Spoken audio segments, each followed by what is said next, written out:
Pickaxe. Sorry, I had burp just at the beginning there. I did have something to say at the beginning, but it got totally derailed by my bodily functions. Hello. I think that's a great way to start, really. No, it's not. We can do better. Tell us than about that. the burp. What was I don't want to talk about the burp. I want to talk about the bloody birds. That's what I've got the today. birds? The birds? Are they Long trapped in supermarkets again? I wish they bloody were. I'm sick of them. To be fair, I've been a long time defender of the birds, a long time advocate, a long time fan of the birds. But Many of my friends are birds. Yeah. I know birds very well, thank you. Yesterday, on my lunch break, I thought I'd treat myself to a little Sainsbury's jam donut as a little treat on a busy work day. So I bought my donut, walked over to a little square, perched up on a little planter, sat down, pulled up my phone, pulled up my donut. I had one bite, one single solitary bite of the donut, and then I just felt this wind next to me, this big waft. I look over, a seagull had just swooped in, stolen my bloody donut from my hands, flown off with it, and brought it to all its mates, and they were all sat on top of like an umbrella above a cafe, all Laughing at you. cackling and laughing at me while ripping the thing to shreds, and I just had to stand there and watch it happen. It was You got psycho seagulled. Yeah, you did. Yeah. Good thing you don't have a car, or I mean, now it could be worse. It could be worse, Could but get revenge, yeah. they can't steal a car though. They can poop on one. Actually, I'd be more upset if they pooped on the donut, to be fair. So Oh yeah, that maybe would I'd be dig it very politely. spiteful, wouldn't it? Spiteful bird. Yeah, no one Or gets if to it, enjoy the donut. took away one of your pets, leaving behind just a paw. That would be the worst thing. Maybe I don't have it that bad. All right. I guess it's... Just saying, Mikey, you know what? If anything, you should thank that seagull. You know what it's capable of. He did me a service. Still, I'm not happy. Oh, man. It took me 10 minutes to calm down. I was festering like all hell. Like, Did humans see you? What did the humans think? I think I got very lucky. It was in quite a crowded area, and when it happened, I looked around with kind of like a smile on my face, like a You're like a bit daft now. yeah, and just like not a single person was looking my direction, which good and bad. I kind of wish someone saw that, but hey ho, what are you gonna do? Yeah, like I'm obviously aware of the seagulls taking food from people meme. It's not really a meme, it's a real thing that's happening, but I'm not sure. I'm trying to remember if it's ever happened to me. Certainly, if I've ever dropped, I'm sure if I dropped an ice cream as a child, they would have swooped down and gobbled up my losses, but I don't know if anything's ever snatched anything out of my hand. Not sure. Have you experienced that, Ben? No, honestly. Part of me I wouldn't want it because it would annoy me. If they got away with it, I'd be cross. But part of me wants one to try. Fucking try me. Mm-hmm. Try. They're very good at it. Give me a reason. Yeah, I'll kick that bird's ass. This isn't my second time it happening to me, so I'm getting Really? old. Look, yeah, it's bad. Like, Maybe you've just got bird victim written all over you. You're an easy mark to the birds. I think it both times it has been when I've kind of just been kind of walking around like my hand with the food out in front of me, just kind of walking along. So maybe I've been asking for it, but still, like that's for you not to happen to you guys at all. Next lunch break on a sunny day, just go along the harbour side with a Greggs sausage roll, hold it out in front of you. And see how long it takes. I would never do that. I would never hold food. The thing is, Mikey, it sounds like you have not fully adopted the rat technique. Are you about to victim blame here, Ben? Scurry. Yeah. Oh, I've already victim blamed. It's happened. He has been blamed. What Right. you need to do is, as soon as you get your food, you scurry on all fours to like a little dark corner, and then you hold it in both hands and you nibble it, and you look around all frightened, and that way the birds won't even know that you have it, or if they do see you, they think, we can't get that food, it's not going to be very easy, because he's not walking around holding it out in front of him like an umbrella. I mean, you say that. Sounds like it's what you're doing. Pretty much, but as I mean, maybe the rat technique sounds good in practice, but as I may have said on some content or other, or may not have yet said on content somewhere, I saw a seagull eating a rat not long ago. Oh yeah. Ooh. Yeah, that's I definitely gruesome. told you, but I don't know if it was while we were recording anything. But that was He FaceTimed me as soon as it was like, you will but not you wouldn't believe. believe the psycho seagull I've just encountered in a hospital car park. So not only if you do the rat technique, it might not only take your sausage roll, it might take you. Oh, You'll God. go and join Gizmo. Oh, that's true. But I think, again, I want one of them to try me. Yeah. So if I get transported by a flock of seagulls to the magical farm where Gizmo ended up, I think I could. I'm assuming Gizmo's alive on the farm. They're just sort of POWs. I could break them all out and lead this grand procession back into civilization, where I bring It's like everyone's Chicken beloved pets back. And there's like donuts and anything else that's been stolen. We march back into town with it. Maybe the seagulls are just gathering things to bring to Uncle Fatty so he can feed. Oh my keep him God. plump. He's It like always King comes back to Louis him. from the Jungle Book. He's just sitting, and all of his little servants are bringing him food. The operative word you used at the start, Mikey, there, where you said that you perched to eat your donut. Do you think that they could have taken offense to that you perched? Yeah, that's almost cultural appropriation. Yeah. That's fair, maybe. I think And, we're going to yeah. have to cancel you over this, Mikey. We'll have to get back Yeah. to you next time, but it sounds like maybe you were in the wrong. You don't. yeah, so- How dare you perch? There's a whole history of perching that you don't. It's nothing to do with you. Okay, well, not yours. fine. Expect an apology video on the channel soon. And classic, like no music, just set up a camera. Yeah. Well, this is a video I never expected to make. And Yeah. I mean, you could use a ukulele. I understand that. Those are pretty good. Yeah, that works Ukulele out pretty well. apology video, so brilliant. Well, I'm really sorry to hear about your donut, Mikey. Next time I see you, I'll buy you one, and I'll teach you the rat technique. yeah, we can rat a donut together. Sounds good. Oh, lovely. I don't like that. Don't forget to film it for OnlyFans. Sounds great. Has anyone seen the boy? I mean, the robot, the thing, whatever it I hope is. the seagull's not carried him off. I don't know. Is he at yours? He's not at mine. He's not here. Mikey? Here he is. I got him. Oh wait. Seagull just took him out the bloody window. Oh, for God's sake! How did that? Maybe it'll just be a distant. Yeah. Oh, it's just going to be a quiet intro, is it? Hopefully the seagull will fly back at some point. Floating in on the breeze. Here's the Podiots theme music. Oh.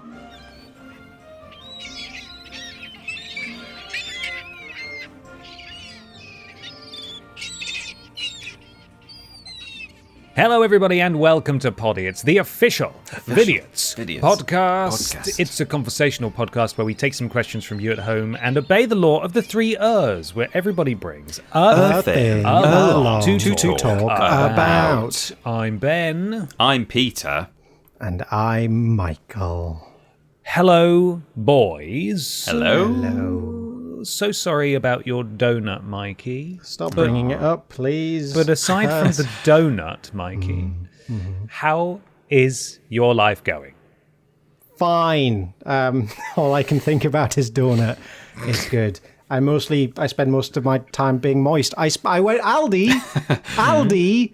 Yeah. It's been very warm, and I thought it's time to buy a new pillow. And lucky me, Aldi had a really nice one in the middle aisle. And I thought, perfect. It's got a little memory foam center. So it's not just a sad, nothing pillow that I used to have, which basically was barely a pillow because it just had nothing in it to give. And it had this magic hydro cooling technology, whatever that means. So I thought, great. In these Just to warm plumb nights, it in. How does that work? Yeah. Pour a bottle of water on it before bed. I think I'm plumbing it in with my own sweat because it just it does not cool you down. I wake up every morning hotter than I've ever been with just a literal puddle of sweat on the pillow. It's disgusting and it's awful, and I keep using the pillow because I spent £13 on it and I can't return it now. So what do I do? I Primo just pillow. have to commit to it. If you'd gone to the middle aisle of Lidl, not only could you have maybe got a pillow if they had some going that week, but also they do baked goods there, and you could have got a donut. Replacement donut. I did think you were going to say that after you bought the pillow, a seagull stole it from the store. There's a seagull he somewhere had. with hydro cooling technology in its nest. I've been scammed by that stuff before, though. By which I mean that anything bragging about its ability to regulate heat is fucking lying. Because I didn't have any hydro cooling, whatever the hell. But I did spend a lot of money on a duvet once that I thought, this is going to be my forever duvet. It traps heat in the winter, and then in the summer it regulates heat, and it should be really cool. That's not true. It's just hot all year round. It's bollocks. I recently bought a tin of paint to paint my living room wall with, and when looking at the range of paints available in B&Q, some of them now boast air purifying qualities. I've just Googled this to find out a bit more about it. We saw it on the label and we're like, okay, well, that's bullshit. I'm not paying for that. Rust-Oleum Little Stars air purifying wall paint uses innovative technology that transforms your walls into air purifying surfaces. Johnston's Trade Point does it. Lakeland Paints, which is quite a big brand in the UK. They're all doing air purification through They just paint put some on the charcoal walls. in it or some bollocks. Maybe, Fart but on your walls and see if it smells. yeah, is it just the Shreddies lining just How against your wall? does- Maybe. Maybe they're Paint. very good at growing algae, and that helps purify the air. Yeah, your walls will be mouldy, but the air will be perfectly clear. I'm so sorry to inform you that there's a top video result when you search "How does paint purify air?" And it's from a YouTube channel called Best Crowdfunding Campaigns, and the title is "The Future of Paint." Wow. Scam. It's a scam already. So, air purifying paints remove toxic fumes from the air, such as CO2. But how? CO2 is not exactly toxic in domestic levels. Like I'm not going to asphyxiate if I don't put special paint on my wall. God. I'm trying to... Right, I am actually using this stuff right now. When I picked it up from somewhere this morning, the gentleman behind the counter called it fart paint.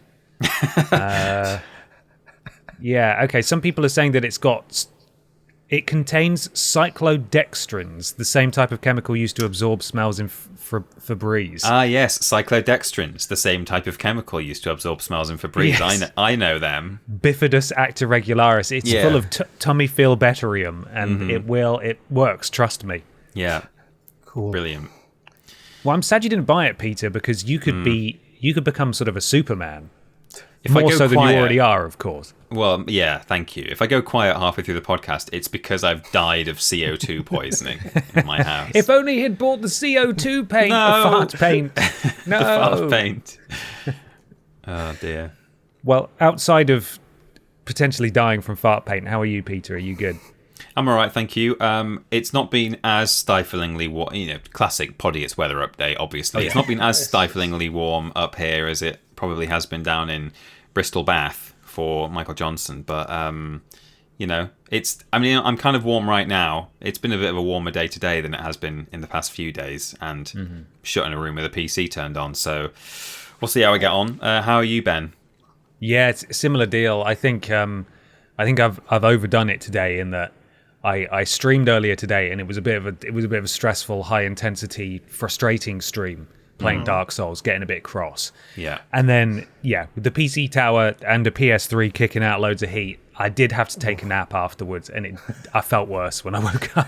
Yeah. just sort of cooked myself. But yeah, everything's fine. Since last time I went to Sunderland, and I have some questions about Sunderland for Mikey Johnson, because you're not please. from too far from Sunderland. Oh, what's up? What's your thoughts on Sunderland, Ben? It's not good, is it? It's not. Its main claim to fame is the three Gregs, like 30 seconds walk from each other. Other than that, there's no point. The High Street is a fucking ghost town. I mean, Oh, admittedly... that's what I was just about to say. Yeah. I got out I the went metro there station. It was like Friday night. Nothing's open. No one's there. This is Central Sunderland metro Yeah. station. Deserted. I went there to see, I think I saw Darren Brown there, or I went to some kind Or of... did you? show. Whoa, maybe not. To some kind of gig or show or something like that. And the theatre where we were seeing the act, whatever it was full of people inside and out, and people were outside drinking on the street and stuff. But every single establishment we passed on the way there was dead, and most of them were just boarded up and for sale. They're just, it's not just that they were, because it was obviously the evening, so the shops aren't going to be open, but they were not even, they were vacant, which is, I mean, it's a shame. It's happening all over the country as well. Yeah, it's really bizarre. So, Mikey, I will put it to you now. They're obviously living in the Northeast for as long as I have, and as long as Peter has, and not being from here originally, especially being based in Newcastle generally as well. You hear a lot of Sunderland slander because the two cities are at war and have been for centuries. And I didn't think, like, there was a part of me that thought, I'm sure it's nice though. I'm sure it's the people of Sunderland say exactly the same thing about Newcastle. And then I went there, and you know what? Nah, it's kind of. Did you ever go into Sunderland as like on a day out, or would you prefer to go further to go into Newcastle? Like, it depends on if it was me going there on my own, or if I was a small child and my parents took me there. Of my own volition, always Newcastle, and it was always so much better. But when I was younger, the Sunderland High Street was pretty popping. I imagine it was, yeah. These things have... A lot of this problem has arisen in the past decade, really. So, yeah. If you want a betting shop or a vape shop, I mean... Yeah, that's all there is to do in Sunderland, right? Yeah, it's quite drastically gone down. I think there's still some little pockets of joy to be had in Sunderland, but they're few and far between, but not quite the halcyon days of me going to Dixon's Butchers and getting a Savoy dip with my dad and chomping on that thing. Popping into Woolies, going to Blockbusters. And they're all gone, and now we got nothing left. It's bad. I don't even bother visiting Sunderland Town Centre when I visit home now. It's just not worth the effort. I think I did once 2 years ago, just to be like, I wonder how Sunderland's doing. And yeah, it was not a pretty sight, so I'm just going to neglect it, much like that town is neglected. Man. I am, and to a certain degree, we all are generalising, because there are nice parts of Sunderland, I'm sure. I've got a family member who lives in Sunderland, and when I was telling him about this, he was like, "Oh no, like near me, there's like a lovely park, and like the buildings are like they look a lot like the centre of Newcastle, tall and old, and quite pretty." But I was struck by how empty it was on a Friday night.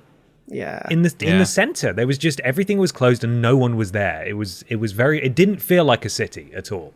To be fair, I think for a night time you want to go to by the bus station up by the north is that end where of it's Sunderland. kicking off? That's where everything's popping off. I think that's where the nightlife goes. But in general, it's pretty dire. So go visit Sunderland, everyone. It's lovely. Pump some money into the local economy. Yeah, why not? Pump some money into the shops that aren't open. Well, if you'd like to pump some money into our local economy, very good. You can do so, thank you, by going to podiots.com. If you donate £3 or more, you get a shout out at the beginning and the end of the next episode of Podiots. You join Pod Squad, you are immortalised forever in the final run of Podiots through to the end of the year. We've got a few months left, 6 months left, in fact. We're getting there. Thank you, massive thank you, I should say, to all of the Pod Squad members for this week. Michael Johnson is going to kick us off. Is he? It's hard to say this with a straight face. Wobble me Wilson for summertime. Hey! Stephen Scodes. El muro más distante, sorry. El muro más distante. Thank you. Anonymous, who was very generous, they say, "Hello, boys. I hope you're all doing well. Just thought I'd donate because it is my birthday. Hey. And I figured if I gave you money, you might have a drink the same time I'm having a drink. So it's like we are celebrating together. Okay, love you, bye. Paul." I like how he's anonymous, but then it says Paul. Paul. Happy birthday, Paul. Happy birthday, Paul. Thank you very much. Thank you. Thank you very much. I'll drink in your honour. Raindrop Joy. I've sharted, so I'll finish. Remember when Farage up the Ra and Donak 07. Thank you. We've also got Fantastic for Weber, Quiet Dove, Lord Italian Brain Rotovich, Nice. Frogly, Prince Beefcakes, Superman David Corn Sweats, Trapped Wind Butt Dong, I Bottom for Sir Topham Hat, and My Ass is the Island of So Sore. It's a two-parter there, I think. Oh, yeah. Sexualizing Tom. We try not to sexualize Thomas on the podcast, but thank you. And finally, we have the neighbours' shat, the obscenely generous Maud Badily or Badily, potentially. Thank you, Thank boys. You're the funniest dudes, and listening to you all episodes repeatedly, many times, has been such a joy and a comfort on bad days. It's like hanging out with friends, wishing you the best. Kiss, kiss. Thank you, Maud. So generous of you. Thank you very much. Really And we look appreciate forward to hanging out with you into the future. The podcast, of course, once we wrap things up, will not be delisted from platforms, although obviously if you want to preserve it and be extra safe, make sure you keep the episodes downloaded. We've also got Little Cock Big Fart. It's clever, isn't it, that one? What's going on with these names? Yeah. Kermit the Pog, Mr. Macca, Weezer Man, Struck by Lightning Beth, GTA 6 before Mikey versus Ashton. We had Mikey versus Ashton. It happened it's at happened. Peter's wedding. Yeah, an actual fight. Yeah, we did. And also at the episode 150, right? Yeah. Ashton beat up Mikey, which, got him. I've lost both times. You did, yeah. And finally, Podiots and TJ, double sadness. Yeah. Oh, no. Well, there we are. That is your Pod Squad for this week. Thank you so much, everyone. We really appreciate you. Podiots.com, £3 or more to get a shout out at the beginning and the end of the next episode of the podcast. What was your guys' favourite Pod Squadder? Really strong pod squad this month. I'm spoiled for choice. I've sharted, so I'll finish. Yes. Wait, which one neighbour's really made me shat. laugh? The neighbour's shat. Yeah, I think it's got to be that. I think that's my favourite too. I'm divided between Wobbly Me Wilson for Summertime or I've sharted, so I'll finish. So I'm going to pick both very selfishly. Sure. I'm going to that's throw all right. Little Cock Big Fart into the ring as well, because that was Good. quite Yeah, it's a good one. There we go. A lot of thought in that one. Yeah. Brilliant. Well, it's time to move on to the actual podcast. We've all got some things that we brought from home. We've also got some things that were submitted by the wonderful viewers/listeners. I forget who went first last time, so I'm going to say I'd like Michael Johnson to do his listener-submitted thing, please. I'd be delighted, and boy, what a treat this one is going to be. This was submitted on Blue Sky by Joe Keating. This is an article from The Mirror, and the headline reads, "Who is the Wirral Catman? The mysterious cat figure inspiring an online witch hunt." The subtitle reads, "I put the flash on my phone and I saw the Catman sat there staring right at me. A mysterious suited figure has been terrorizing and fascinating the people of Wirral. But who is behind it? Would you like to see a picture of the Catman?" I would love to. Yeah. Did you say this is from Joseph Keating? Or someone else? Joe Keating, yes. Oh, right, Not yeah. Ronan. Because also we've had it on Twitter from, as it turns out, the same person. I was just making sure we're crediting both people, but it's the same person. It's the same. I didn't want to promote both of his socials accounts because that's greedy. Isn't Yeah, it, it's Joe? really You can't- greedy. You can't have both. It's too much. At Eve, I was going to read out the name, but there's such a mouthful to read out. So Evo Palilo at .bsky.social. There you go. There's your handle. Anyway, the file name for this is lovely. You'll see maybe in a minute. If not, I will tell you the file name. that's the Wirral Catman. No, Oh. How? he looks like a lizard. Which? Do you want to know what the file name is for this? What? What? Cat Gimp of the Wirral on the rampage terrifies local by writing on the ground making panther noise.jpg. Oh, no. JPEG. No. Cat Gimp. I can't even make out what's going on with the head. Well, which direction are they facing? Are they looking at want the another- camera? I think he's on the floor on all fours. Yeah. Yeah, there are other photos of him where he is just as haunting. There he is, yeah. Oh, yeah, I've seen that one. I saw that on social media. That's like a cryptid. Horrible. It's It's like really a sighting bad, of the isn't it? devil or something. It's horrendous. That is proper cryptid stuff. Oh my god. For listeners, it's a man in a gimp suit in a dark field with a grainy photo. It looks like something out of a creepypasta. It's bad. It's real bad. It's brilliant. the worst. I mean, you say gimp suit. It's more like that kind of... When I think of gimp suit, I think of various bits of metalwork attached and maybe bits of skin showing. But this is just an all-in-one black... It's a morph suit, effectively, with a mask on. But I'm not seeing any resemblance of a cat. I don't know about you guys. I mean, I know it's difficult because he is a cryptid, but yeah, I don't see ears. It's just a man or a human in a black suit. We're all Catman. I thought I may have seen another photo where they're a bit more feline looking, like they are wearing a cat mask, but I don't know. I'll keep looking. Quickly Google. Yeah, find a nice picture for us while I read it. Oh. There's this one on the left. Still not completely obviously a cat, but it's kind of got ears. It's got a mask on. Yeah, I can kind of see that. It looks like he's posing for some of these photos. Yeah, well, I think he is a bit of a what's the opposite of a voyeur? Like an exhibitionist, I think. I don't know. Mikey will tell us, I'm sure. I was going to say it's a bit Peter Parker, isn't it? Yeah. He's dressed up and taking photos look of at himself. this action shot here. There's one where it looks like someone's driving past him and he's running alongside the car. Oh my god. It's this blurry photo. It's it's so Sasquatch, isn't it? All of these pictures. God. No one's got a clear view of this man. Awful. The article reads.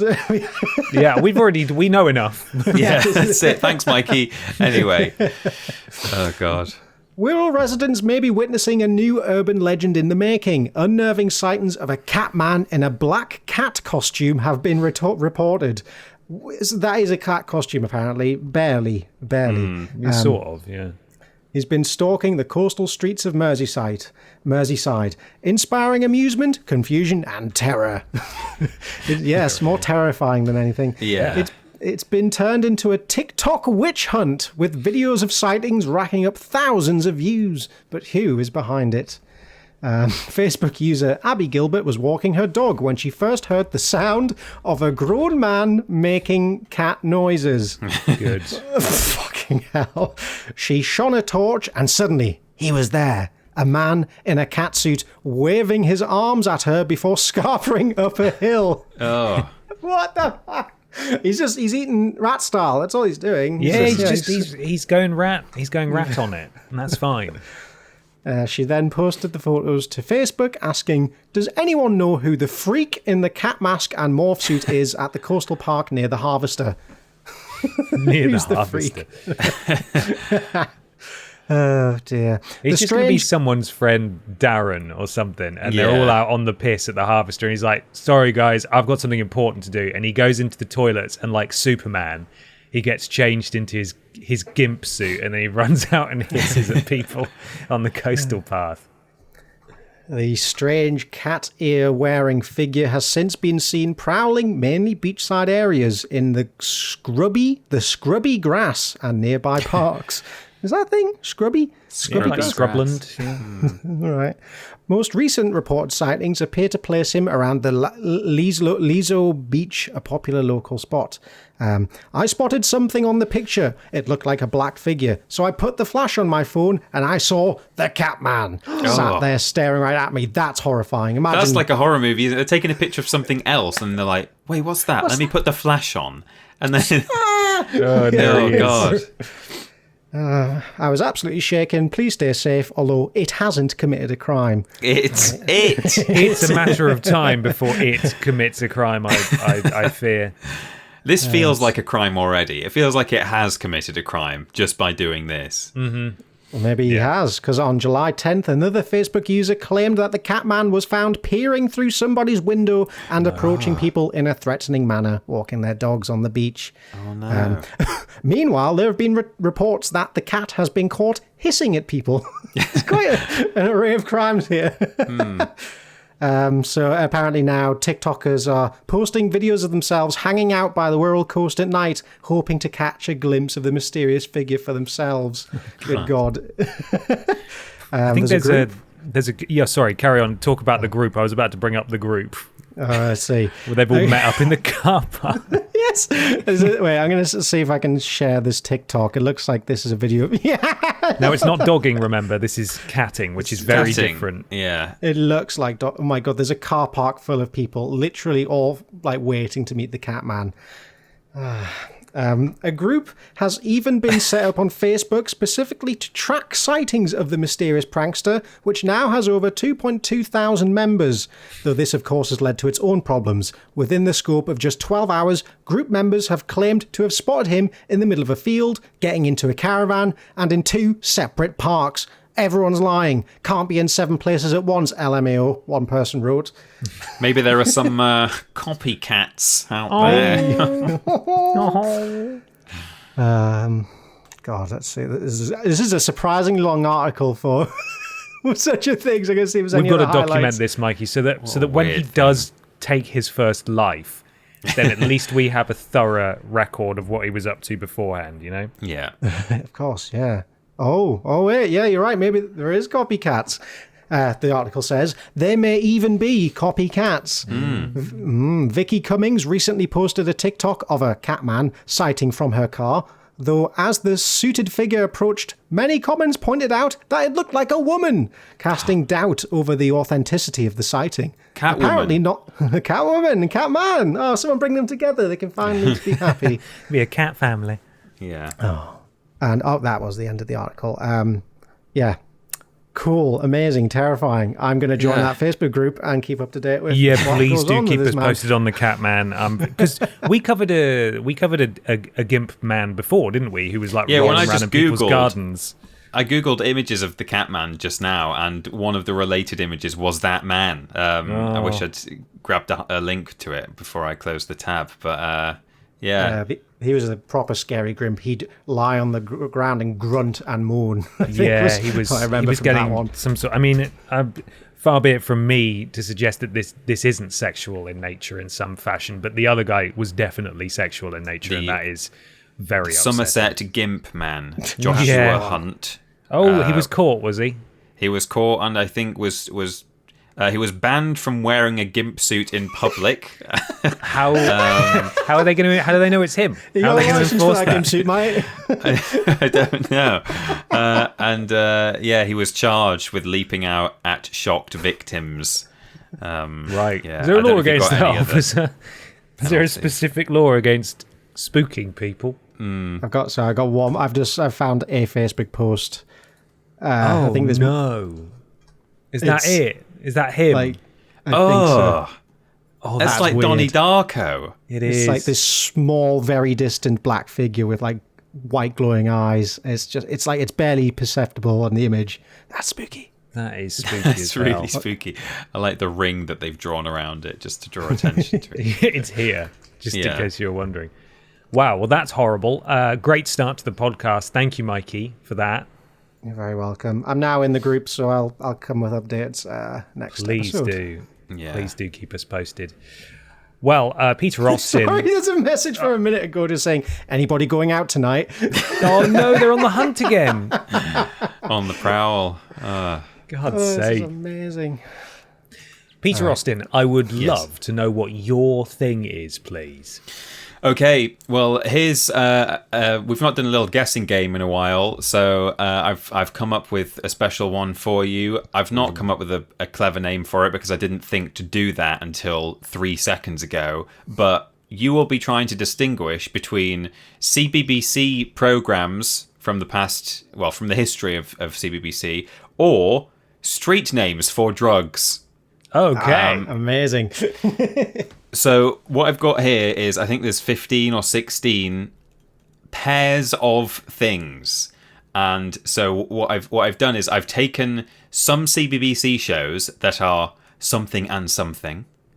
Like, you know, this isn't a real one, but say there was one called Michael and the Wombles, you know, Yeah. something like that. Love that show. And then the false ones, I've simply stuck two street names for drugs together.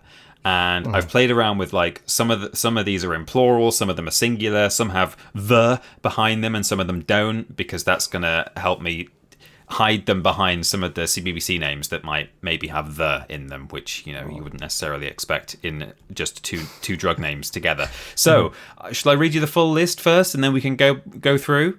Yes, please. People can play along at home. So here we go. You have to find the drugs. These are, I think I actually just put them in alphabetical order. So, Baggy Pants and the Nitwits, Big Chief and Little Smoke, Bleep and Booster, Captain Cody and K2, Charlie and the Herbs, Dimitri and the Dragon, Fly High and Huggy, Goober and the Ghost Chasers, Herb and the Half Moons, Jimbo and the Jet Set, Johnny and the Bomb, Morpho and the Mind Eraser, Oh, God. Nuzzle and Scratch, Pixie and Dixie, and Sally D and the Spirit Molecule. Wow. Wow. Okay. So, we'll go from the top. What do you think of Baggy Pants and the Nitwits? Ooh. Oh, God. Well, I'm trying to think with bearing in mind how cool and down with street lingo that I am, so much so that I said lingo. Mm-hmm. That is nitwit. Could nitwit possibly be the name of a drug? Right. I think you've got to imagine it being said in a hushed manner on a street corner. Yes, Like, nitwit. you got any nitwit? Have you got any nitwit? Have you seen the price of nitwits? 20 quid a gram. Oh my God. I want that to be an actual drug. But it doesn't really, the baggy trousers and the nitwits doesn't sound like a TV show either. It doesn't sound like Baggy anything. pants. Baggy pants. Baggy pants. Sorry, baggy pants. I'm gonna go with. I'm gonna say that's children's television. I'll go Mikey? drugs.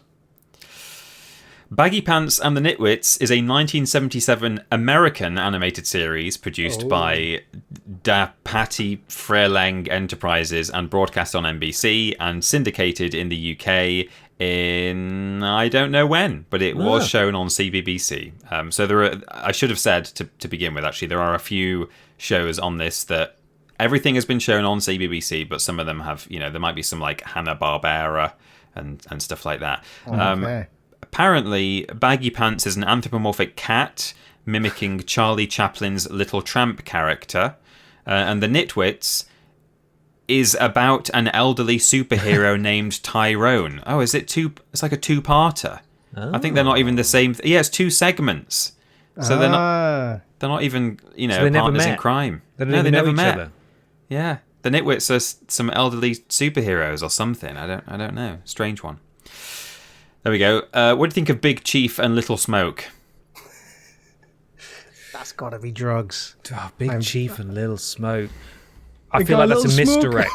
misdirect. Oh. I feel like it might be a misdirect. I'm going to say that's children's television. I'm sticking with drugs. That's a pair of drugs right there. Ah, damn Pair it. of drugs. Yes. So Big Chief is mescaline, if you're aware of that. Not sure what that is.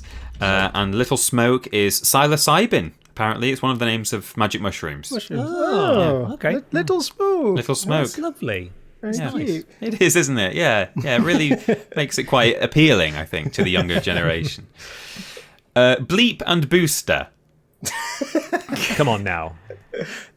If, like, I feel like I'm just saying drugs for everyone, but that, like, booster. Come on. Yeah, Here's a bleep. booster, mate. What could bleep? But you know what? Yeah, I'll go with drugs as well for this I'm one. getting bleeped tonight. Yeah. Yeah, well, bleep me up. Yeah, drugs. Big drugs. Bleep and Booster is a children's cartoon Oh, series Jesus. by William Tim, originally shown on BBC's Blue Peter.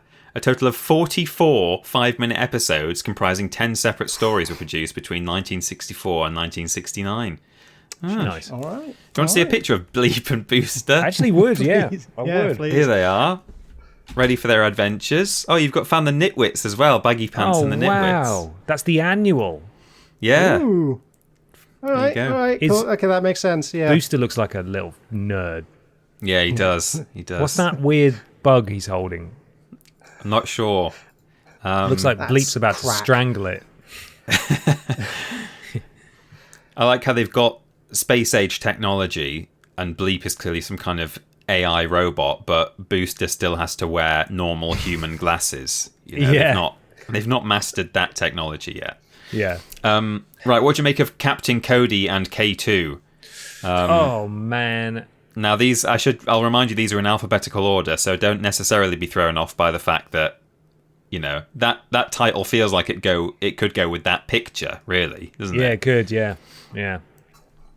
I'll go kids TV. I'm going to go drugs, and that's because I know they're drugs. They are drugs. Well done, Michael Johnson. Yes. Captain Cody is... Codeine? Do you want to guess, Mikey? It's codeine, indeed. Well done. And K2, is that Spice. It's synthetic marijuana. Yeah. Is that what spice is? Yeah. Yeah, bath salt. Nasty stuff. Very nasty stuff. Yeah. I should say that nasty all of... stuff, kids. Don't do any of it. No, Not all of even it's a terrible. don't do little any of them smoke. at all. Terrible. All of these street names are coming from addictioncenter.com. Oh, lovely. So, Okay. yeah.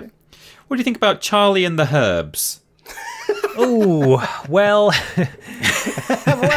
even I know these ones. Yeah. I have a feeling these might be drugs. Yeah, if they're not drugs, I'll eat my hat. Well, there was a show on CBBC called The Herbs, but Right. Charlie and the Herbs is not real. Herb is, of course, marijuana. You can also kratom or kratom can be called herbal speedball. Would you believe? Whoa. And Charlie, of course, cocaine. What do you make of Dimitri and the Dragon? Is he chasing it? Yes, yeah, that was my thought. But Dimitri, Yeah, what the interesting. hell's Dimitri? Not the sort of name you'd expect to find syndicated on UK TV, potentially. I want to think that's a kids' TV show. I'm going to go drugs again with this one. This one is drugs. It is drugs. It is drugs. Dimitri is DMT. I guess it's it sort of sounds similar. And the dragon, of course, heroin. You may have heard of that one. No, what is it? Tell me about it. Quite Moorish heroin, so Is I'm it? told. Yeah, Delicious. Superwoman. yeah. You can't just have one. You have to have like a few. Fly High and Huggy. Fly High, if it helps, is hyphenated. Don't know if that helps. In a sense, it sort of does, because my guess for this one is going to be children's TV, and I feel like hyphenating a drug name is potentially More too effort complex. than junkies I just would want go in for. I just want the drugs now. I don't want to have to deal with punctuation, you know? They both just kind of sound like vague terms for drugs in general, like fly high. That just sounds like anything. I'm gonna go kids TV show. This is a quite recent. It currently has a CBeebies page. Fly High and Drugs Huggy. on CBeebies, my god. Yeah, So weird. It's a quite recent drug on CBeebies. Join Fly High and Huggy on their mighty adventures to deliver the golden nut to the king. No, you can't be delivering nut to the king. Well, you can apparently on CBeebies nowadays. Woke nonsense, am I right? Keep your nuts at home. Are you tempted by Goober and the Ghost Chasers? Oh, I mean, if you're offering Goober and the Ghost Chasers. Oh, it sounds like kids' TV. I'm going to go with kids' TV. Goober, for some reason, really makes me think of drugs. Yeah. Is gonna Ghost go Chasers drugs. hyphenated? No, it's not. Oh, drugs, Damn, it's see, there we drugs. go. It's got to be drugs then. But no, I'll go kids' Oh, TV. because Ghost Chasers is probably like MDMA, like Pac-Man eating pills, right? God, maybe. Are you saying drugs, Mikey? I'm saying drugs. Goober and the Ghost Chasers is an animated television series produced by Hanna-Barbera Productions. It was essentially kind of a Scooby-Doo ripoff. There was a dog. I think the dog might have been a ghost himself. And then, a bunch of, his mates who were all This solving is mysteries. the most.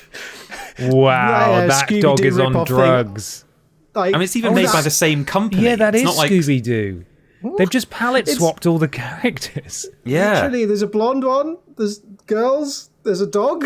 It's the same thing. Were they on They were the strike at some Partridge point family. in the Scooby-Doo factory? And they just needed something to fill that slot? Wilt Chamberlain, American professional basketball player, played himself in Goober and the Ghost Big Chasers. Goober fan, yeah. Yeah, apparently. GATGC, of course, as the real fans would call it. Yeah. We're about halfway done. We're having a repeat of a a word we've heard before. It may mean the same thing, it may not. This is Herb and the Half Moons.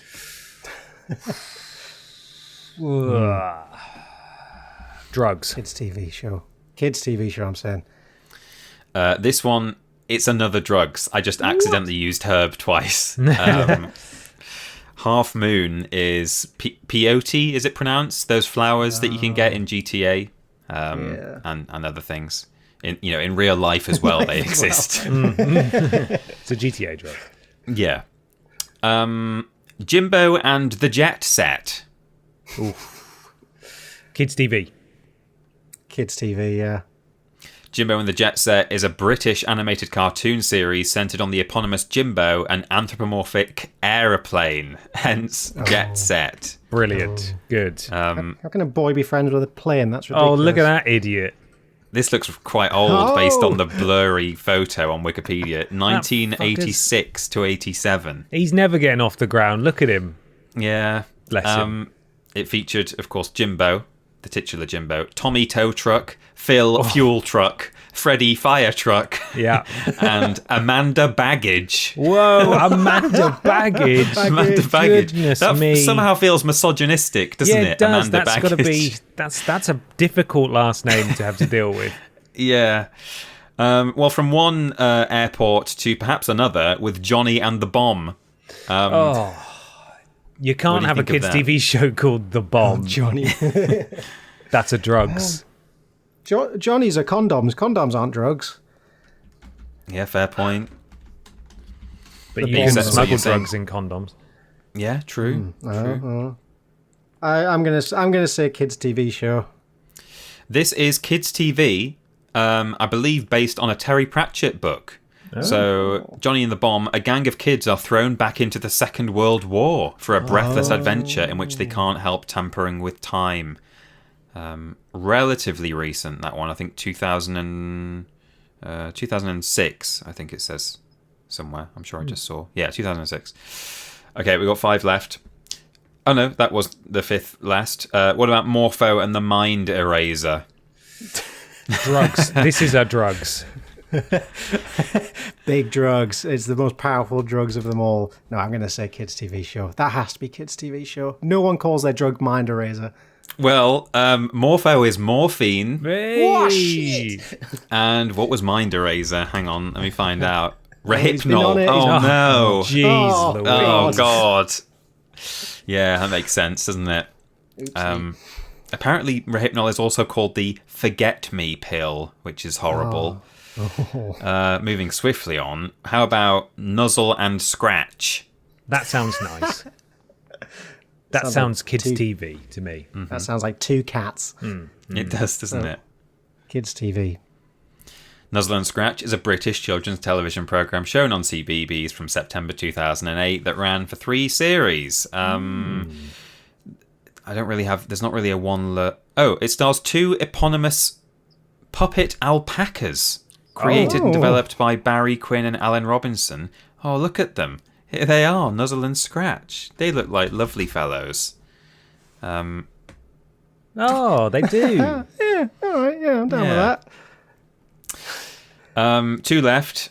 I'll tell you them both in case it sways you in any way. We've got Pixie and Dixie and Sally D and the Spirit Molecule. What do you think of Pixie and Dixie? First one is drugs, and I think the second one, it may be kids' TV. I'm going to go the other way around.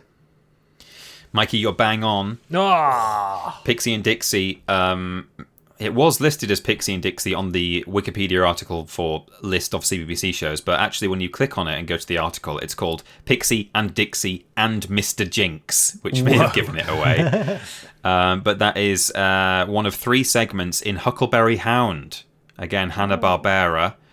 It's 2 mice, Pixie and Dixie, and Mr. Jinx appears to be a cat. Here's another very small image. And Sally D and the Spirit Molecule is 2 drugs. So Sally D is Salvia divinorum, whatever that is. Nasty. And the Spirit Molecule is DMT again. Oh, Dimethyltryptamine. Tryptamine, yeah. And that's it. So don't get those mixed up. If you do have children at home, make sure you're giving them Pixie and Dixie and not Herb and the Half Moons. No, you mustn't. You simply mustn't. Yeah. Amazing. Thank you very much. A very good idea to update that website with some new names of drugs. Yeah. You're very welcome. An eye-opening journey through television and drugs. Yes, yeah, that's right. Maybe we won't add those to the thread because it will spoil the answers ahead of time. Good point. Pictures, okay, but, maybe not. But if you want to see what they look like, a bit of Googling, you won't have to look far to see what those kids' TV shows look like. Or the drugs. Incredible. Yeah. Well, it's time for my listener-submitted thing. This comes from Ryan Seambal at rseambal28 on Twitter. It's an article from Local 12, and the headline reads, "Today is his birthday. Man allegedly stole tour train high on meth, picked up passengers." Oh, Is okay. that a drug or a children's TV show? It's definitely a drug. Here's the man in question. It was his birthday. Oh, it's one of those trains! Hell yeah! Oh, wow. So He's just living my dream. I'll tell you more. A man allegedly celebrated his birthday by stealing a city tour train and picking up multiple passengers while high on meth. Oh, he's been on the bleep and booster. He certainly has. According to an arrest report obtained by local outlet WPLG, officers were dispatched to the Conch Tour train depot on July the 4th for a report of a stolen train. Employees told police that they were tracking the train's GPS system and that it was driving around the downtown area. Police arrived and learned that a man, later identified as 57-year-old Jonathan Winslow, arrived at the depot in a Kia vehicle, which was still running and playing music on the radio by the time officers arrived. Winslow reportedly told an employee that he used to work at the depot and that he wanted a tour of one of the trains. Winslow then allegedly got into one of the trains and drove it off the property, leaving the employee, in quotes, confused, but he assumed that Winslow had permission to take the train.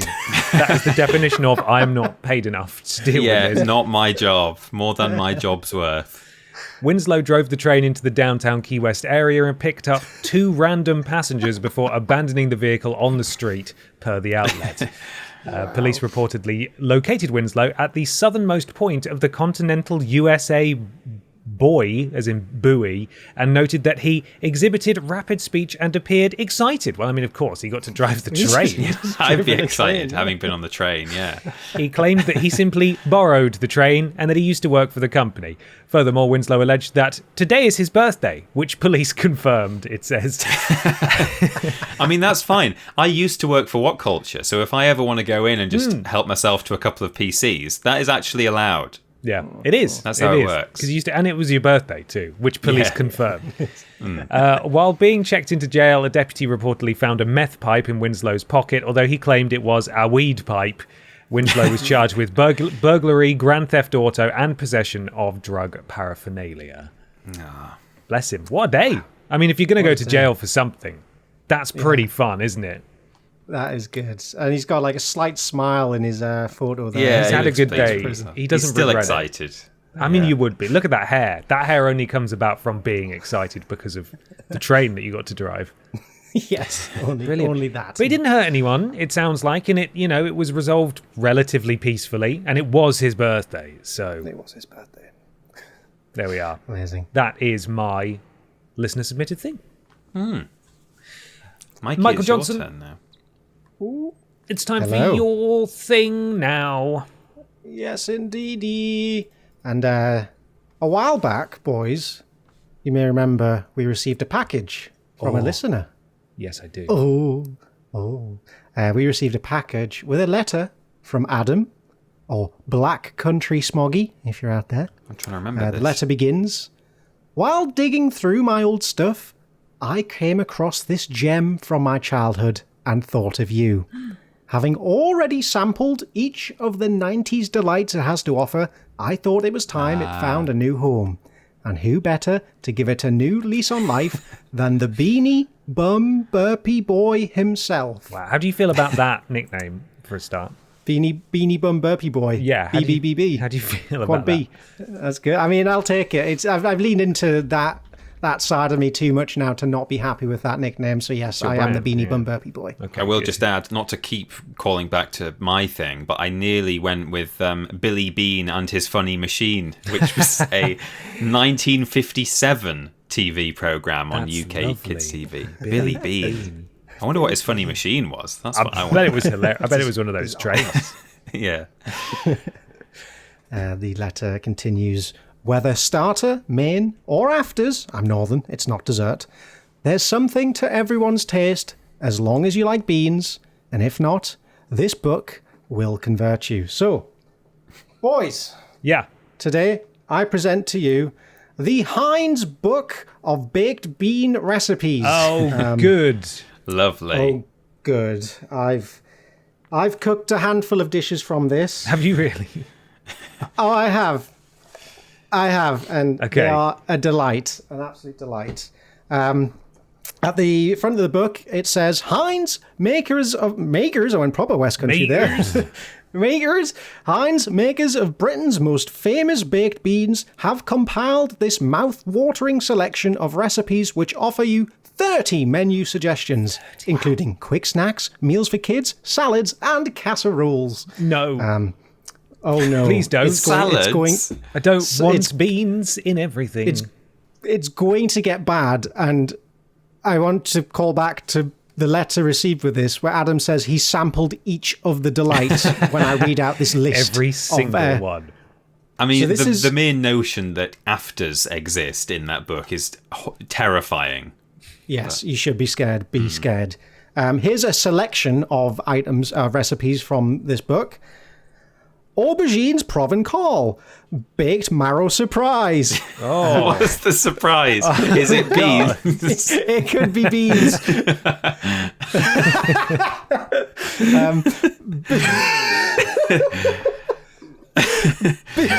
I think this is the worst offender. Bean cheesecake. oh, you mustn't. No. No. Bean and cottage cheese pancakes. Bean and vegetable flan. Beans lasagna. No. Curried bean and egg mayonnaise. Oh, Exotic winter salad. stop it. Noodles with bean sauce. Too many beans. Ugh. Spicy pasta with prawns. Tacos with beef and beans. It sounds quite nice. actually. Turkey. That one's all right. Turkey bean bake and winter warming bean casserole, to name but a few. Okay. I'm going to send over some pictures now. Would you like to see the curried bean and egg mayonnaise? I'd love to see yeah. all of it. Oh, just whole eggs. They've not even been Shredded chopped lettuce. up. It's awful. It's shredded lettuce with mayonnaise draped over whole eggs. It's bad. That's lettuce. There's so much orange on it that you can't even see that it used to be lettuce. Oh my god. God. The description for this recipe says, add a taste of the Orient to your table with this delicious cold dish. With beans. That which is full of authentic, flavour. yeah. Beans. It's full of flavour and easy to prepare.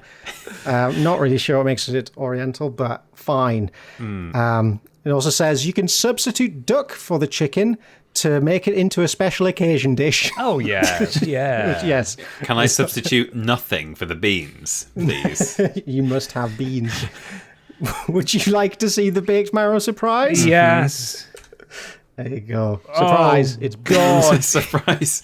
It's got whole slices of lemon on it and Is beans. it orange? It might be orange. Oh, it could be orange. So this isn't And, to clarify. When you said marrow, I thought you might have. I know you're vegan, obviously, but I thought you meant like maybe Bone marrow. bone marrow or something like a savoury Oh, dish. ugh. But that is an entire gourd with Yeah. baked beans stuffed into it. It looks like it's not just baked beans. It's minced beef as well in there, Oh. God. which is grim. Oh my Let's God. see. Wrap it in foil, place it in the oven at 200 degrees C, and bake for 1.25 hours. I'll be dead by the time it's done. It's worth the wait, Peter. It's Yeah. a wonderful dish. And now, the beans cheesecake. Would you like to see the beans? So sadly, yeah. these are ones I did not cook myself because either too meaty or just weren't up to snuff. Oh no, where are the beans? Oh, where are the beans? Is this not the bean Hidden surprise? inside. The beans are well hidden. And you notice there's olives on top. Yeah. And cucumbers surrounding the rim of the cheesecake. Yeah, for This a is not twist, 90s. A Mediterranean twist. This on your feels beans. 80s at the latest, if not 70s. I think this book was 1980 it was released. Right, so it was yeah, on, like, it does feel pretty on the- 70s. on the cusp. Excerpt from this recipe is, when it comes to packing a picnic basket, most people are stuck for original ideas. Yeah. A bean cheesecake may sound unusual, but it tastes delicious and makes a pleasant alternative to the more standard quiche sandwiches or sausage No, rolls. it doesn't. Those all sound great. Why have you made a bean cheesecake, ma'am? I just want a sandwich. Scanning this, it still seems to be prepared as if it were a sweet cheesecake, but then they've added in beans and garlic and cucumber and olives. I think it's supposed to be kind of like a savoury cheesecake, but it's not good. They've not gone far enough to Yeah. make it savoury, I don't think. Yeah. It suggests that you can use digestive biscuits as an alternative because the standard recipe is water biscuits, i.e. Oh, God. just plain cheese crackers. So yeah, I think it is a kind of a savoury thing by default, but you can make it sweet if you really want to. You don't. You don't want to. You No. don't want to. And lastly, before we get into the ones I actually cooked, here's a flan. Oh god. It's just- so shiny. You know what, It's the just flan a doesn't look too pastry bad. flan case covered in beans. It looks like a puddle of sick. Like it looks Yeah. like a drunk person's just eating a lot of chips and tomato sauce, and out comes a hat. Yeah. Anyway, okay, so I whittled it down from 30 recipes down to 3 for me to try myself. Yeah. So let's begin today's bean banquet. It is bonanza. beans time. It is beans time. God. We begin with. I'm going to imagine this is like a meal for a fancy event. Okay, so kind of be in that headspace, Come dine with me. Come die with me. please. I wish I was. Canapes upon arrival. Could I interest you boys in some bean bites, perchance? Sure. You know what? This doesn't sound too bad. A bean to bite. line the stomach. Just a bite of bean. Go on. Could have you a show go. me a bean bite? A bean bite. I'm Is it going. I'm just going going to to be describe beans it. on a cracker? Kind of. I'm going to describe it to you, then I'll send a picture. Okay. Let's build up some suspense.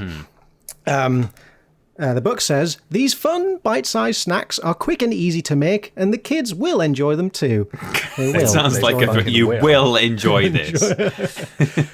This dish consists of fried bread, stacked with cheese, beans, sausage, olive, and cucumber, all held together with a cocktail stick. Okay, lose the cucumber and olive. That sounds good. Yeah, That's just beans on toast, baby. yeah, it's just some of a breakfast. Cheesy beans. By the sounds of it.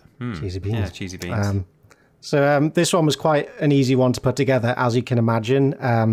I did a masterful job of cutting some bread into stars. Oh, Although I look at do those, think- Mikey. Lovely. It's like the "you did it" meme.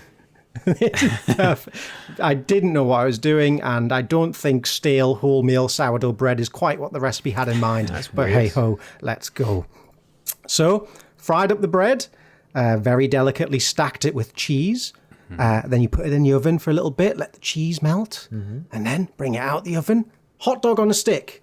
Then you add, beans, and then the hot dog on a stick, Yep. and then a vertical olive, and 1/8 of cucumber. 1/8. The Do you have to completed pierce meal. the beans with the stick? I tried to. I'm just going to send a bunch of photos through now that we have the Oh description. wow, yeah, there he is. Oh, He's look at doing his- you he's doing his working grimoire. away. Oh, Oh, God. those are. Those are big beans. That's I'd say It's it's a more of a small- sausage snack than it is anything else. Admittedly, I used my own sausage because vegan beans and sausages are very expensive, so I just did it myself. But the bread was very small, I'll say that. I think I goofed up. The ratio was off. But Aren't canapes supposed to be a mouthful, almost by definition? Imagine trying to get your chops around that. It's massive. Pry So it tall. off. I mean, it certainly is a mouthful. For Looks all listeners right, at though. home, it's exactly as you think it'll be. It's just a bunch of ingredients stacked on a cocktail stick. Yeah. It was far too tall to try and take a bite from. So instead, I opted to just point the stick at my mouth and slide everything off into my mouth. Yeah. And yes, chewed, struggled to breathe, and just all I got was an overwhelming taste of olive. Right. That was the most obvious flavour in the dish. The bread was over-fried, quite crunchy. That's my bad. But it did offer a satisfying crunch to the dish. So Okay. I think that's a plus. It's basically very tiny beans on toast with some cold vegetables thrown on top. Yeah. That's it. Lose the veggies. You're Lose the stick. overcomplicated it. Yeah. Well, you've got to flesh out a recipe book somehow. And this is a pretty good way to do it. It's good. They can't just say add some beans and then for a little bit extra add some beans. They can't do that, can they? Delicious Heinz beans. You will buy more Heinz beans. You did use Heinz beans, right, Mike? You didn't use Tesco's. I don't like Heinz beans usually. I'm a Branston man. Okay. But today I did spring for the Heinz, see. and Good. I'll never look at a bean again. So great. With me was also my girlfriend. She was sampling these dishes. I laid them out as like a little sampling platter, and we worked through them and reviewed them. And I gave the dish a 7 out of 10. She gave the dish a 7 out of 10. Oh. Which, you know what? It's fine. It tastes all right. The olive's a bit much, but on the whole, it's perfectly serviceable. And I gave it a 6 out of 10. Okay. Overall, just quite weird and could have benefited from more bread. Right. Fair enough. Starter. Now we're on to the main meal. How do I put this?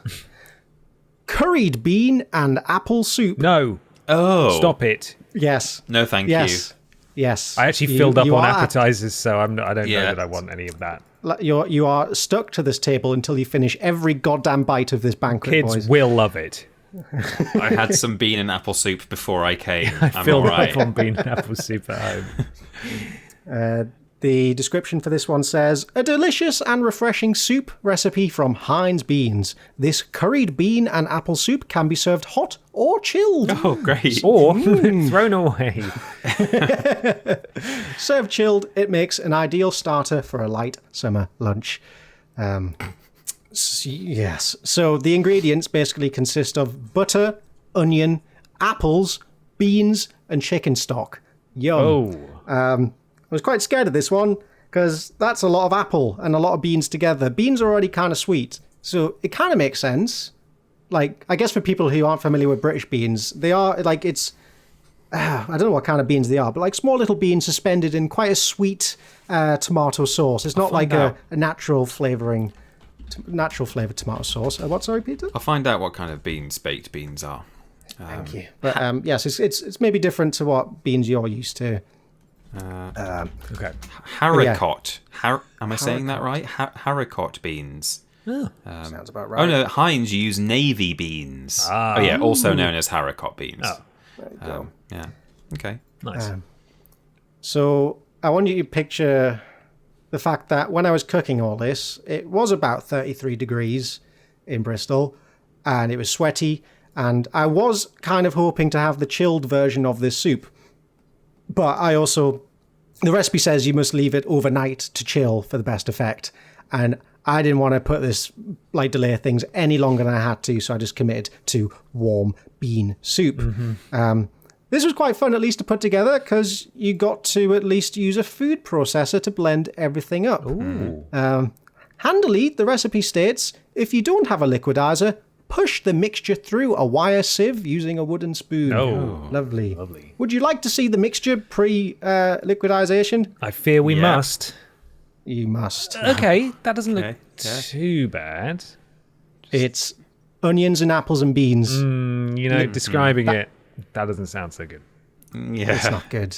And this uses curried beans, so I put some curry powder in there to give the same effect as curried beans. And sultanas. Apparently the curried beans of the 80s used to have sultanas Why did in they them. so I fucking put loved doing that, putting sultanas and stuff, didn't they? Why did they do that? Yeah. Like, the worst It's a part coronation about Coronation Chicken is the sultanas. Why did they do it? It's healthy, isn't it? It's tropical. We just got these new things called sultanas. Take them out. Then don't it belong there? It's bad. So yeah, basically you just saute the onion in a pan, Then you just throw in the apple, water, stock cube, beans, and let it simmer for like 20 minutes. The smell was a lot, quite sickly to say the least. Overpowering. Yes, at the very least. Okay. Once they've cooked a bit, throw them into a liquidizer until they turn into this brown slop. Here's your soupy beans. Oh. It looks kind of like soup, Yes. Yeah. but it doesn't, because you know what it is. That was, I think, the theme for this meal was, I know what's in there, and that's upsetting. I know it's just been blended, but the bubbles are quite off-putting, actually. It's screaming out for help. Yeah. Please.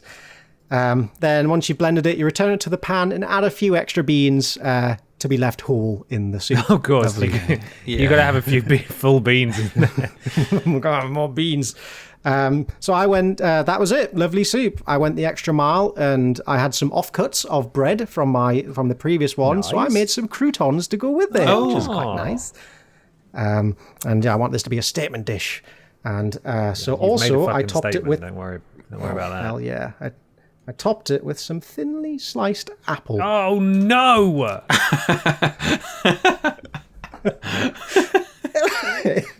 It's bad. I was picturing the way you said thinly sliced apple. I was thinking it was going to look so delicate. And it looks like two large wedges of apple. 4 or 5. Is it a small bowl? Why is the stuff in there It's so a very big? small bowl. I didn't Okay. want to eat much of this. It makes it look like the stuff It is mostly massive. apple. Guys, we've just had 20 refund requests for the pod squad of this week. They don't want their names on this. Oh God. It's bad. It's bad. It's bad. How did it taste? It wasn't bad. It wasn't good either. Okay. My girlfriend gagged. Okay, well, that's a ringing endorsement, isn't it? There was a strong hit of Heinz after the initial curry hit. Yeah. The dish was basically an identity crisis in a bowl. The crouton did help things along. It gave a bit of crunch and kind of, I don't know, something to distract from the sweetness going on. It was very sweet is the overarching kind of theme. It mostly tasted of I don't know, it didn't taste of beans, it didn't taste of apple, it just tasted gross. Like it's like nothing you'll ever eat in your life, because Yeah, you would goddamn never right, naturally it's eat this. nothing I'll ever eat. Yeah, I will never eat that. I can. Do not serve this to me. Do not do it. It's liquid beans. Like it's what's weird, it's off-putting. So we also tried taking a bite of the soup just with the apple as well, to bite see what of the effect that had. Slice off a wedge of the soup. Yeah. That was awful. The secret to enjoying this recipe is to have as little apple in every bite as possible. Good. Right. I imagine that's quite difficult in the soup that contains apple. Yes, it's everywhere. I think it's the same weight of apple as it is beans, to give you an idea. Wow. That's the Too ratios much, there. man. So it's Yeah. Measurements are wrong.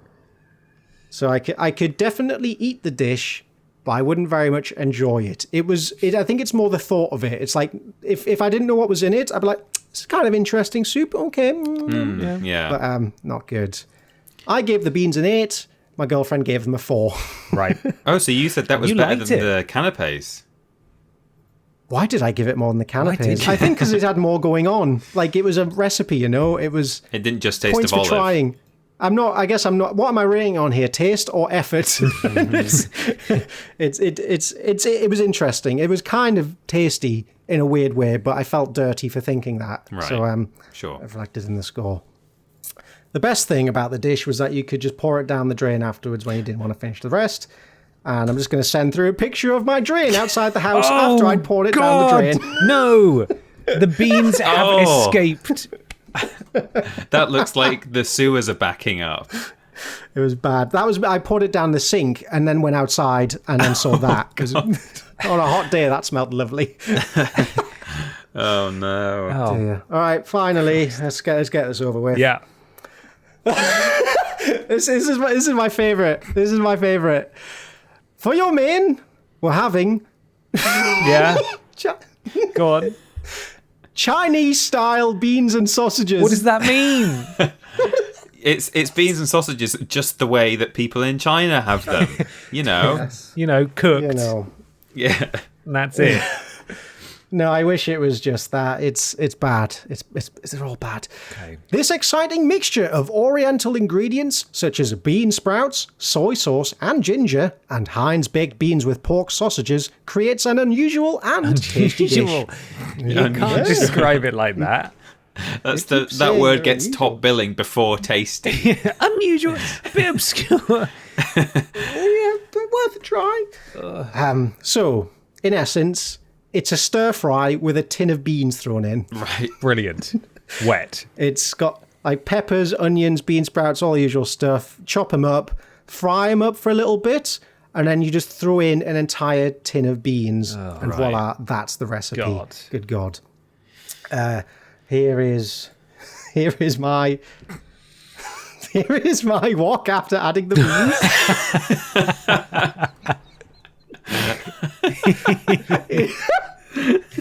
It looks like, when the Victorians used to take photos of ghosts and it would actually just be two pictures of people overlaid on each other in separate rooms. That's what that looks like. Those beans they couldn't possibly be in the same wok as that Asian food. It's not right. It's not happened. No. It's not right. It That's must not be right. a double exposure. It's a creepypasta that someone's made. So I'm just trying to identify what I'm looking at here. You've got some onions sauteing maybe at the bottom. There's some chilies or some peppers on top of that. And then just a fucking mountain of baked beans in the centre. Oh, God. That's it. Okay. That's it.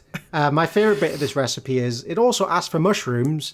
It asks you to put in the mushrooms after you've put in the beans. Well, yeah, you don't wouldn't fry want to ruin the mushrooms. rest of it, would you? No, Yeah. you boil them in the bean juice. Good God. Where did the sausages come in? I chuck them in towards the end. Okay. They're supposed to come coming. in the tin of beans, but I just chucked them in Right. afterwards. Okay. The recipe suggests serving it with rice. I opted for udon noodles instead because I didn't want to wait 12 minutes to cook rice. Fair. Right. Which maybe was a rogue choice. But yeah, when someone has the audacity of committing that to a book, I can just do whatever I want. It doesn't A bit matter. unusual, actually, to use noodles. Bit brave. Really? I always have a stir fry with noodles. I'm joking, That's my Mikey. I'm favourite joking. way Don't worry. I'm God, I'm so I was joking. gonna say, my God. Because the rest of it is I don't know so what's normal anymore, Yeah, Ben. as though there are any rules here. Can't believe It's a bit it. unusual going noodles with Why this would you? I bean can't dish. believe this would have been rescued if it used rice. Why aren't you using more beans with your bean stir fry? Come on. So it features the bare minimum of spices. It's like soy sauce, ginger, and a bit of garlic, and so really helping make sure that the beans are the strongest flavour in the dish. Mm-hmm. Here is, I'm going to send another picture of it with the sausages in and the mushrooms. Oh, Lovely. Right, I had okay. so much of this stir fry, and I didn't eat a lot of it, but I had a lot of it. So Right. there was a lot in the pan. Yeah. Let's see. I'm just going to get the two images of it served up, ready to send. I'd like to apologise to any Chinese listeners. This is at this point. is deeply offensive. And here it is, served up on a plate. beautiful. With the picture from the book. If you at the squint, top. it looks all right. But the moment you realise there are loads of Heinz baked beans in it, you realise that something's gone terribly wrong here. Yeah, I think this might be the best looking one of the bunch. And I mean, and I know the bar's fucking low, but still. Yeah, it looks the most like food. Yeah, you wouldn't immediately know something is terribly wrong. Yeah, I wouldn't want it, but But if I had to have it, I'd rather have this than anything else that we've seen. Yeah. Okay, fair. Okay, yeah, fair. We picked up our forks, bean juice running down the noodles, and into our mouths it went. And instantly we knew that udon noodles were a very bad choice for this dish. Yeah. Something about the thick texture of udon noodles and the texture of beans was very confusing to the palate. It was very like nothing I'd ever tasted before. It felt very much like the kind of meal a drunk uni student would make at 4 a.m. after a heavy night at the pub. Because there's Like, it's nothing got that- left. All I've got left is a tin of beans and some noodles. And stir fry. Why did I have to put the beans in the stir fry? Overall, quite an upsetting dish, especially since you throw in the mushrooms at the same time as the beans. So instead of getting nicely fried mushrooms, you just get mostly big undercooked chunks of mushroom instead. Brilliant. Bad. We managed 2 bites before giving up. An interesting dish that just simply doesn't work on any level. Maybe it's my fault for using... and tasty. and very tasty. Maybe it's my fault for using udon noodles. Most likely, it's the recipe writer's fault for putting this together and into a book. We both gave this dish a 4. Oh dear. So if you tally up the scores, technically the winner of the day is the bean bites. Oh, okay. No, I thought you were going to say bean you like the bites. soup more than this. No, well, You gave it an 8. Yeah, but if you add his partner's it's scores. yeah, it's I don't know. It was like the soup. It works as a soup. Like it tastes a little bit weird, but it could it's so hard to describe without you having eaten it. I'll send some in the post. No, but don't. there's something just incredibly off-putting about this the Chinese style beans and sausages that it just did not work, and it was hard to eat. Right. I think maybe at that point my tummy was just a little bit upset and didn't want me to put anything else that's inside fair. of it. That's fair. Yeah. That's where we ended up. Well, So that's thank amazing. you, Adam, Black Country Smoggy. I'm going to go burn this book now. That was amazing. Thank you so much. much, Mikey, for going above and beyond. Brilliant. Yeah. You're welcome. I think I've been sitting on it for a while. I thought, fuck it, why not? Let's have some beans. The price in the book I think is like $9.99. Okay. Which in today's money is about 18 quid. Oof. But Adam bought it in a charity shop for £1, so he did all right. Paid too much.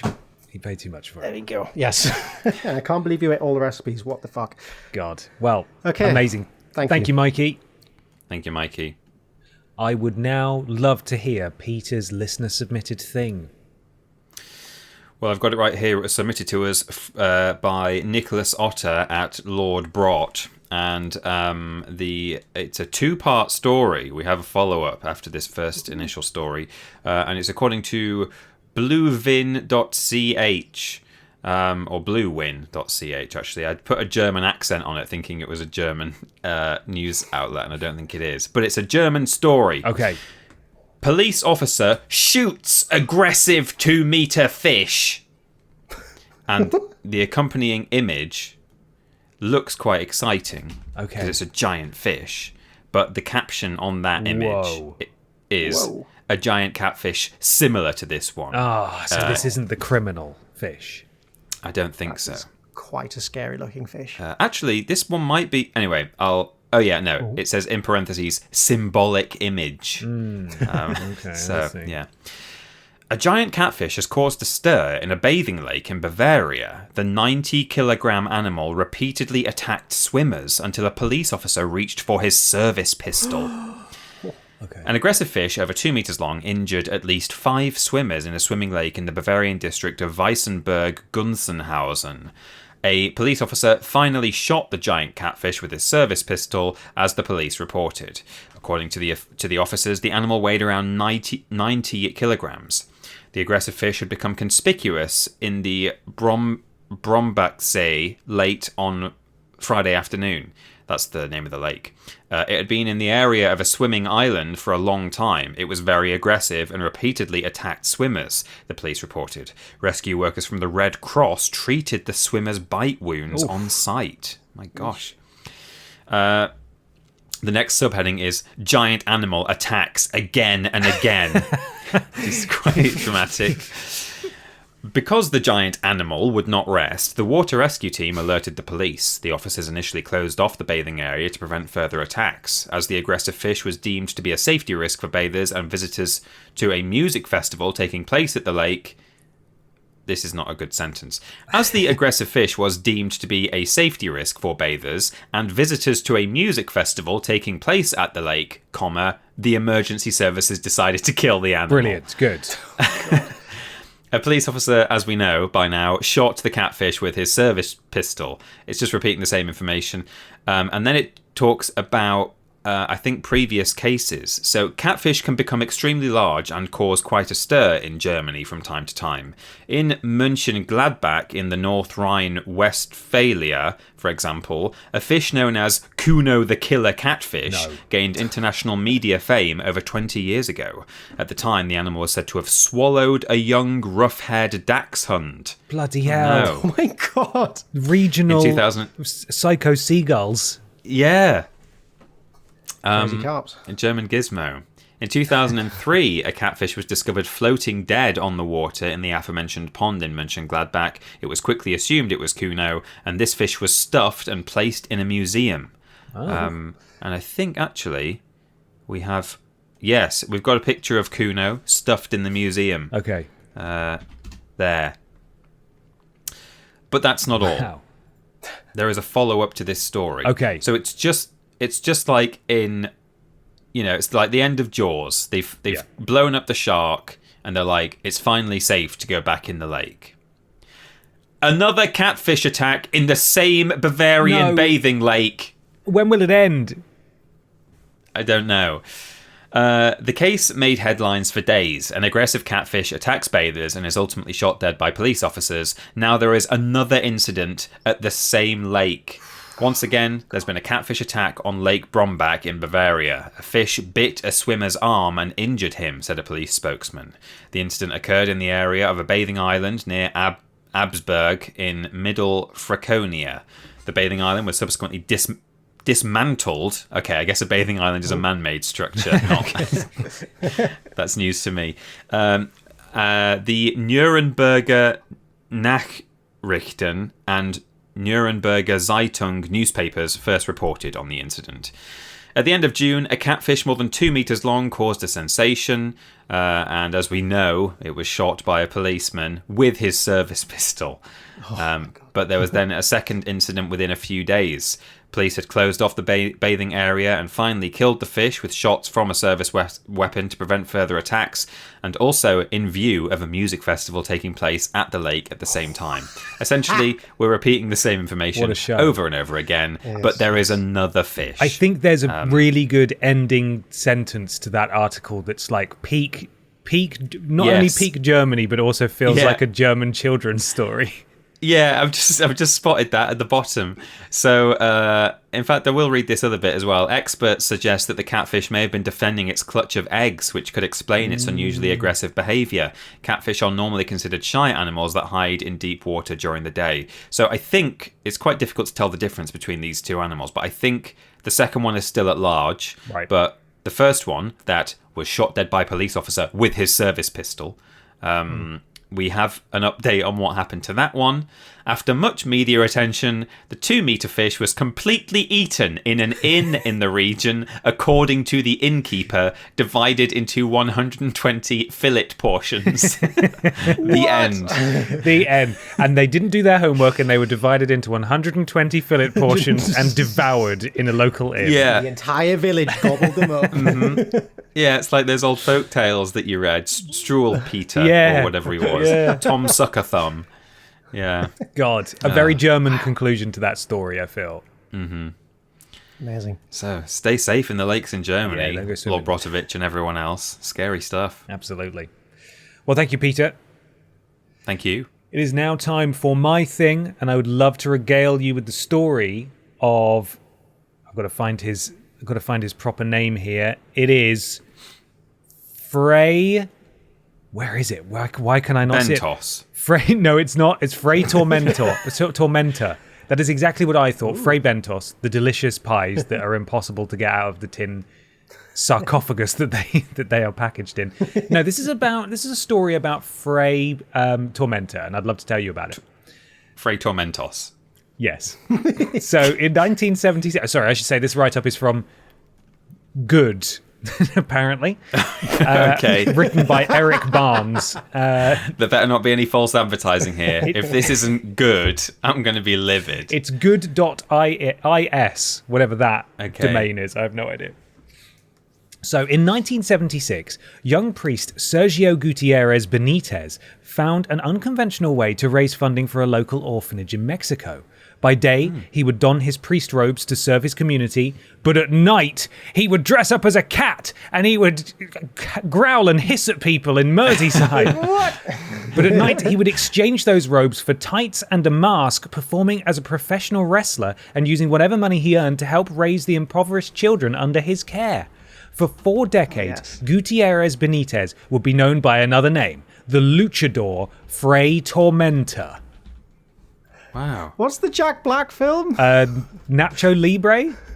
Nacho Libre. Yes, it's It's a bit like that, isn't it? I think this has inspired the character King in Tekken. Oh, because possibly, he was exactly the same. He was a luchador, and in most of the games, if he won the tournament, it was just to fund an orphanage. Yeah. He's even a Catholic. Oh, it says here on the Wikipedia page, he was inspired by a wrestling character, Tiger Mask, unsurprisingly, as well as Mexican wrestler Frey Tormenta. There we go. There are a couple of other things Frey Tormenta inspired, which I'll get to at the end of the article. But it's an interesting thing. Also, it reminds me a lot of what's his name, the main guy from the Yakuza games, because he also has an orphanage, I think, that he raises loads of money for, and he just beats the shit out of people all the time. So it could be the same. Born in 1945 in San Agustin, Metzquititlan, Mexico, Gutierrez Benitez's childhood was one of struggle, drug addiction, and crime. I started when I was 11 or 12. In this country, drugs have always been very present, he said. I did everything. Marijuana and cocaine every day. Have we got any fun names for those? Even mushrooms Jimbo from time to time. A little after that, I started heroin. Moorish.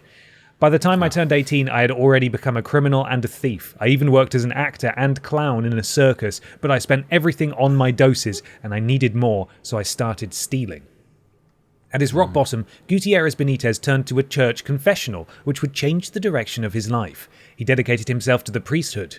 After a bout in rehab, joining the seminary, and studying in Rome and Spain, he returned to Mexico to serve. After aiding drug addicts, his focus turned to starting an orphanage. It desperately needed financial support, and he got an idea after watching the film El Señor Tormenta. The film was about a priest who wrestled in order to fund an orphanage. In the case of life-imitating art, Gutierrez Benitez would wake up at 4 a.m. to train for lucha libre, so he would get his sessions in before morning mass. In his first match, he only got a measly $15, but he knew that with time, experience, and goodwill from the fans, his luchador persona of Frey Tormenta, or Friar Storm, could draw significant money for the kids at the orphanage. Would you like to see a photo of him?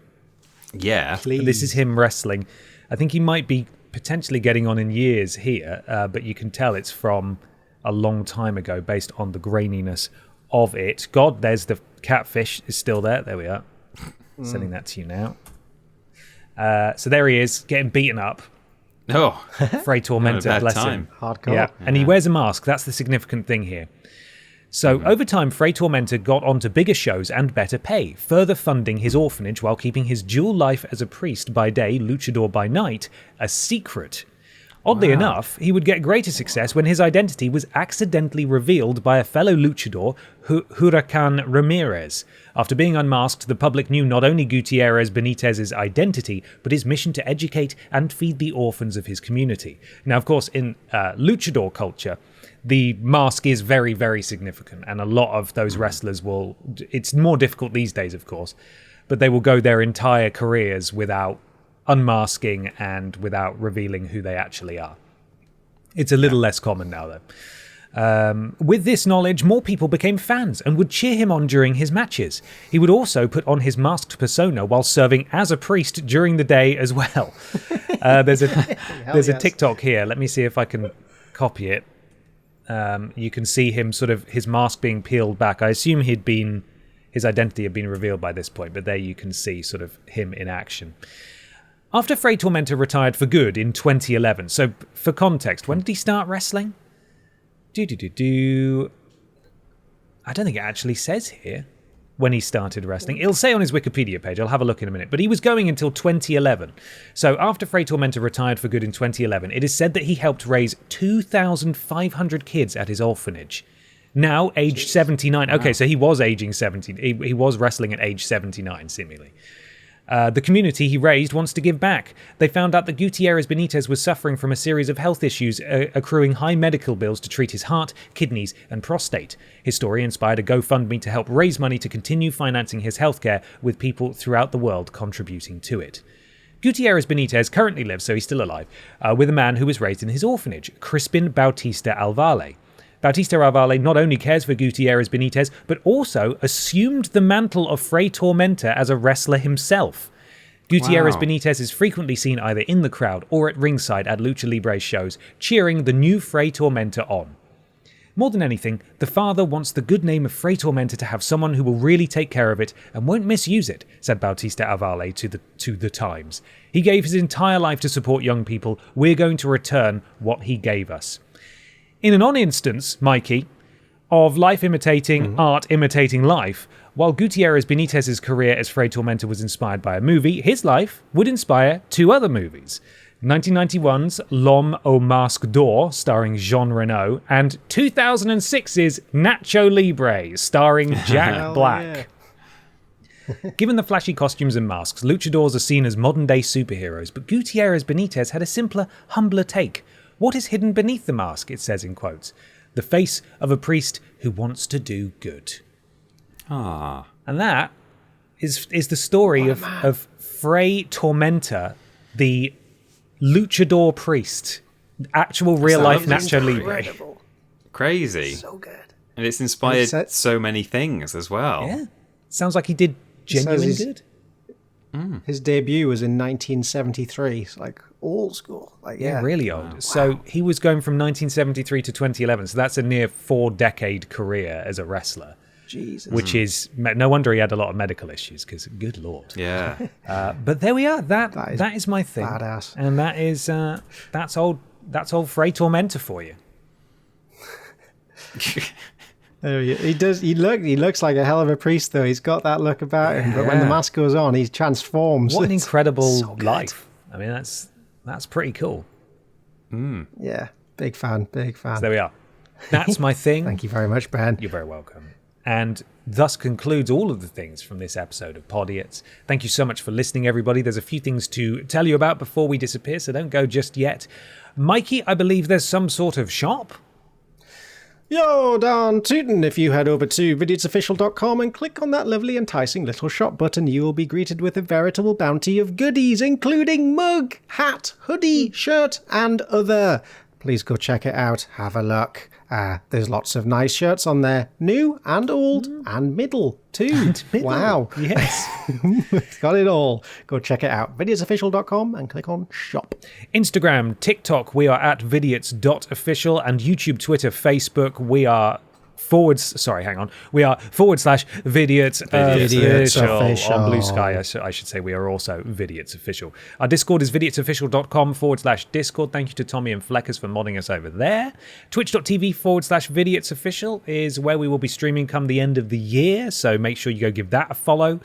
Podiots.com, of course, is where you need to go if you want to get a shout out at the beginning and the end of the next episode of Podiots. You will join Pod Squad, just £3 for that. It really supports us. So thank you, everyone who has supported us over the last 7 years of doing Podiots. Appreciate you all. We're going to give special shout outs to this Pod Squad right now. Mikey, would you like to start?